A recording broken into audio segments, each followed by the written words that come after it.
I remember in my first year living in Spain, I went to the shop with a friend of mine, a Spanish friend, and I said to the man in the shop, the Spanish equivalent of, "Hello, please could I have some tomatoes, please?"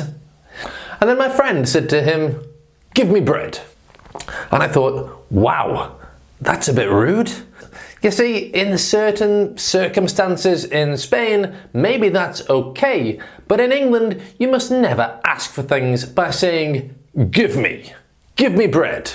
So in this lesson, I'm going to teach you different ways of asking for things without saying, give me. Don't say, give me in English. Don't say, I want in English. Instead, we say one of these beautiful, polite expressions. Let's go. Right, if you are new here, subscribe to my channel so you don't miss another lesson from me, and click that bell notification so you get notified when I publish new lessons. Right, when we are speaking English, we must not be direct. We always just work our way around speech and questions instead of being direct, because if you are direct in English, you can easily appear rude, and we really don't want to appear rude. In most situations, we don't tell people what we want, we ask if it's possible to have it. If you go to a bar, you don't say, give me a beer. You don't say, I want a beer. You say, can I have a beer? Can I have? Is it possible for me to have a beer? That's what we're asking. It's so indirect. But we understand that when somebody asks the possibility of having a beer, really, they want a beer. If you're in a restaurant with me and you say, Greg, give me the salt, I won't be too happy. Although I might give you the salt, I will probably like you a little bit less. However, if you say, Greg, could you give me the salt?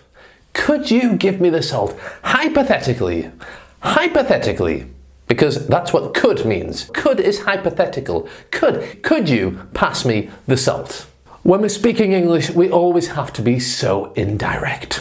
So let's have a look at some expressions that we can use instead of give me or I want.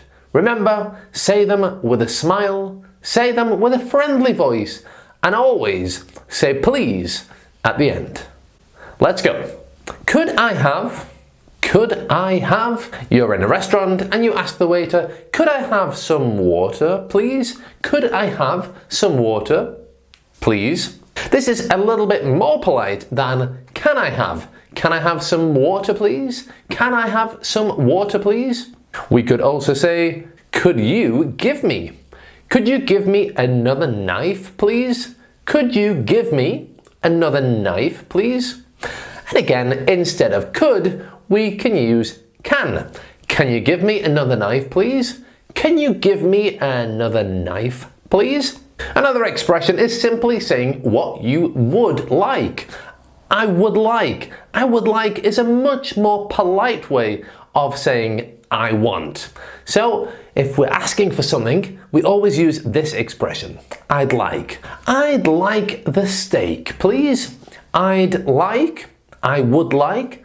I'd like the steak, please. Now, saying please is so important when you're asking for things. What we can do is we can put please as the first word of the sentence. Please can I have? Please can I have?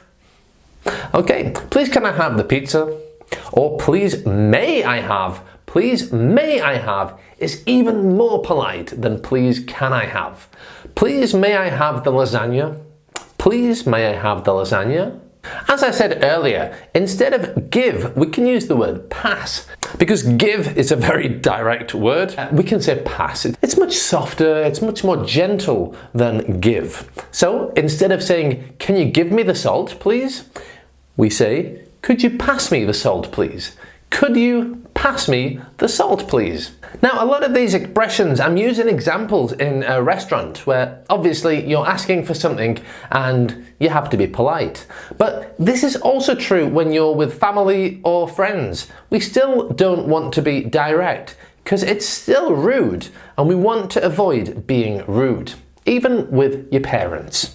If I said to my mother, "Give me that pen," she would be surprised at how rude I was being. So what I would probably say is this: "Pass me that pen, will ya? Pass me that pen, will ya? Will ya?" If we add will ya at the end of an imperative, at the end of an order, like pass me the pen or give me the pen, if we add will you at the end, it makes it less direct. It makes it more polite. And it's not very formal, but it's a polite way of speaking with people like family or friends. "Pass me that pen, will you?" With this intonation, "Pass me that pen, will you? Pass me that water, will you? Take me to the train station, will you? Give me a pound, will you?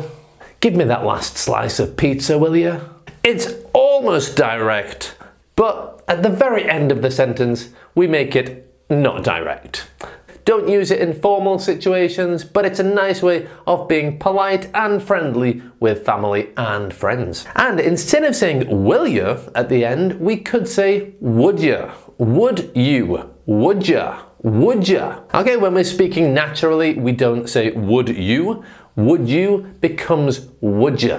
"Pass me that newspaper, would ya? Give me a beer, would ya?" The next way is asking somebody if they want to do it.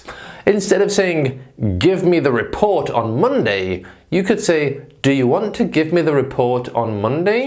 This is a really useful expression to use at work. You are giving your colleague an order, but you are being very indirect about it. So if your boss says to you, "Do you want to call that client and I'll call this client?" If they use this construction, basically they're saying that you must do it, but they're being very polite and very indirect in asking you.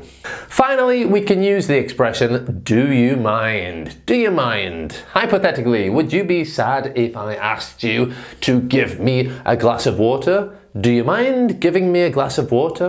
Do you mind bringing me a glass of water? Do you mind passing me that water from there, please?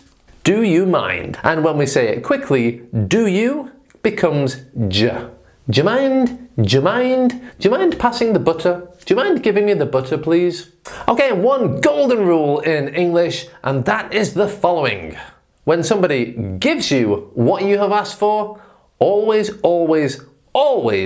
say thank you. Alright, if you want to speak advanced English, then download my free ebook, English Quick Fix. That is going to give you 16 steps to speak advanced English. It's free, and if you're at an intermediate level and want to fix all the typical mistakes that English students make, then get that book now. You can download it by clicking the link in the description or at the end of this video. And be sure to subscribe to the channel and click that bell notification if you want to be notified the next time I publish free lessons for you. Okay, thanks for being here. I really appreciate it, and I'll see you in the next English lesson. Bye for now. Oh, and do you want to watch this video next? Remember, that means you must watch this video next, but I'm being polite, I'm being indirect. Watch it.